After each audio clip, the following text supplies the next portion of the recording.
special armed police force which protects Dungeness Nuclear Power Station insists it will remain safe despite pressure to make efficiency savings. The Civil Nuclear Constabulary is dedicated to defending the UK's nuclear sites against possible terror threats. Our reporter Simon Jones has been granted exclusive access to see the firearms officers on patrol.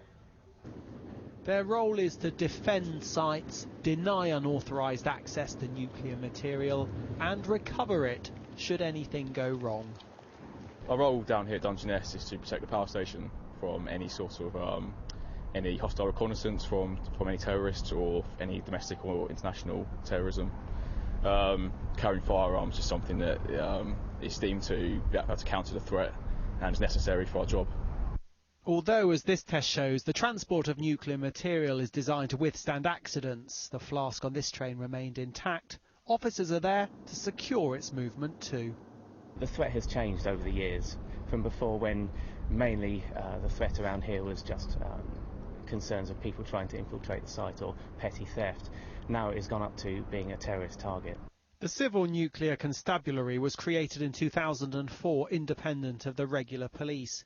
It patrols 15 sites in the UK and has 1,000 staff, the majority authorised firearms officers. Its budget is up 27% this year, but all areas are being asked to look at different ways of working to achieve savings.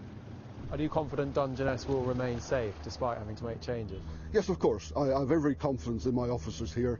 As I said before, they are trained to a high level of firearms response and tactics, and I've got no doubt whatsoever that we can provide good, secure response to the site and to the nuclear material. Although for some it might seem strange to see armed officers so near the nuclear power station, for the people who live in the shadow of Dungeness, they have benefited from a fall in minor crime.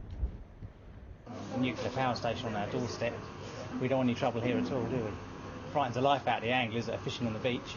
Want to know what they're up to in the middle of the night. People feel safe, so no one can go and blow up that power station. You know, when you see them, you do feel a bit safe, don't you? The CNC is stressing there's no specific threat to Dungeness, but officers are there to make sure it remains that way. Simon Jones, BBC South East Today, Dungeness.